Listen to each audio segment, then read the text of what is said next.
ई light study platform पर आप सभी का स्वागत है। इस वीडियो में डिस्कशन करेंगे हिमाचल प्रदेश सरकार द्वारा बजट में 30,000 पदों को भरने की बात कही गई थी। इसी श्रेणी में आज एक पहला अच्छा निर्णय आया है जिसमें करीब 12 से 15,000 पदों पे नियुक्तियां होनी है, जो कि संबंधित है आपकी मल्टीटास्क वर्कर से।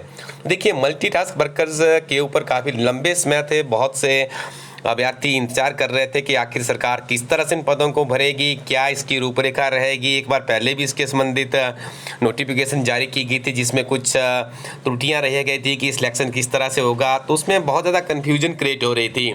लेकिन अब हम आपको बताना चाहेंगे हिमाचल प्रदेश सरकार की जो 30,000 भर्तियों की प्रक्रिया है उसका जो पहला फेज है, जिसमें मल्टीटास्क वर्कर्स की भर्ती के नियम निर्धारित कर दिए गए हैं।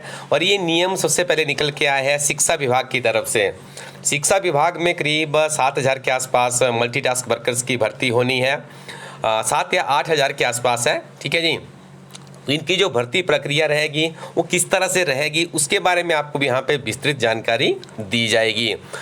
तो देखिए, सबसे पहले यहाँ पे कहा गया है कि आपके 38 मार्क्स रखे गए हैं। 38 मार्क्स के आधार पर ही आपका चयन होगा। अब ये नंबर आपको कैसे मिलेंगे और किसके माध्यम से भर्ती होगी, तो आपको बता दें जो STM होता है सब डिविजनल मजिस्ट्रेट, उसके माध्यम से ही ये सारी की सारी प्रक्रिया संपन्न होगी। और किस तरह से आपको नंबर मिलेंगे, किस तरह से आपकी सिलेक्शन होगी, तो उसके बारे में आपको बता देते हैं। सबसे पहले देखिए, यहाँ पे कहा गया है कि distance from school certificate to be issued by the panchayat secretary, बिल्कुल क्लियर कर दिया गया है। पहले देखा था आपने कि पंचायत सेक्रेटरी के पास बच्चे जा रहे थे तो काफ़ी प्रताड़ित उनको होना पड़ रहा था। काफ़ी ज़्यादा टेक्स्ट मैसेज हमें भी मिले थे कि पंचायत का सेक्रेटरी कहता है पटवारी के पास चाहिए, पटवारी कहता है कि अभी मेरे पास इसकी नोटिफिकेशन नहीं है। इसमें कुछ कन्फ्यूज़न थी, लेकिन अब इस कन्फ्यूज़न को बिल्कुल क्लियर कर दिया गया है कि certificate to be issued by the panchayat secretary, gram panchayat के जो पंचायत सेक्रेटरी है उसी के द्वारा जो आपका स्कूल है उसका डिस्टेंस का सर्टिफिकेट दिया जाएगा।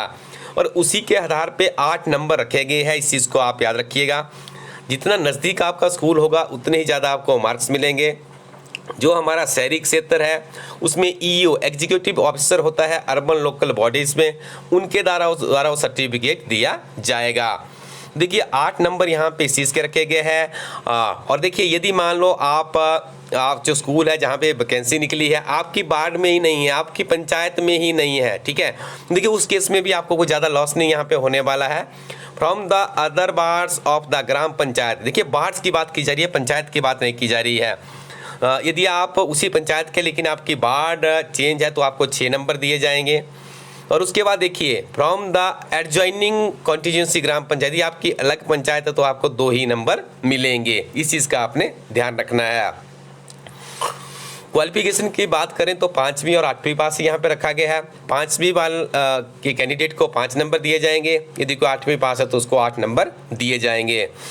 एलोकेशन टू वेरियस कैटेगरीज, तो कैटेगरी वाइज क्या किया गया है, देखिए यहाँ पे यदि कोई विडो है, ऑर्फन है, पर्सन विद डिसेबिलिटीज़ है तो उसको देखिए 8 नंबर का प्रावधान यहाँ पे किया गया है। ये देखिए जो फिजिकली हैंडीकैप्ड है उनको यहाँ पे सीधा लाभ मिलेगा। Person living in extreme congenital conditions में है तो 5 नंबर इसके है। Women deserted by husband 3 number इसके रखे गए हैं।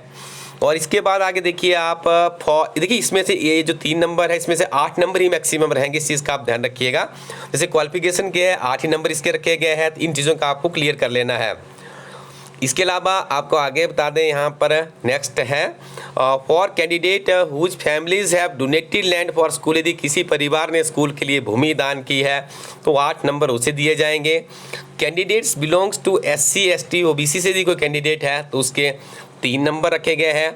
Candidates belongs to unemployment families 3 number उसके है यदि वो बेरोजगार फैमिली से संबंध रखते हैं। तो कुल मिलाकर के यहाँ पे देखिए 38 मार्क्स बनते हैं, 38 मार्क से बनेंगे और इसी के आधार पे सिलेक्शन होने वाली है। तो रजनीश जो वर्तमान में IAS है, principal secretary education to the government of Himachal Pradesh, उनके द्वारा देखिए नोटिफिकेशन जारी की गई है। इसी नोटिफिकेशन के आधार पे आपका चयन होगा। यदि आप हिमाचल के किसी अन्य कम्पिटिटिव एग्जाम की तैयारी कर रहे हैं तो आप इलाइट स्टडी के विभिन्न तरह के पुस्तकें हैं उनका आप इस्तेमाल कर सकते हैं। यदि हम उदाहरण के तौर पे आपको बताएं, हिमाचल प्रदेश में यदि आप +2 पास है तो आप GOIT की परीक्षा की तैयारी कर सकते हैं। इसके लिए हमारी टीम के द्वारा हिंदी तथा अंग्रेजी माध्यम दोनों में किताब लॉन्च की गई है। हजारों की संख्या में अभ्यर्थियों ने इन किताबों के साथ में पोस्ट कोड 817 का पेपर क्वालिफाई किया था। आपके आने वाली परीक्षा के लिए भी किताबें बहुत ही उपयोगी है। किताबों को आप कैसे ऑर्डर कर सकते हैं? आपको सिंपली elitstudyco.in वेबसाइट पर जाना है, वहीं से ऑर्डर करना है। इंडियन पोस्टल सर्विसेज के माध्यम से 3 से 5 दिनों में किताबें आपके घर पहुंचाई जाती है। Thank you very much. Keep watching elite study YouTube channel.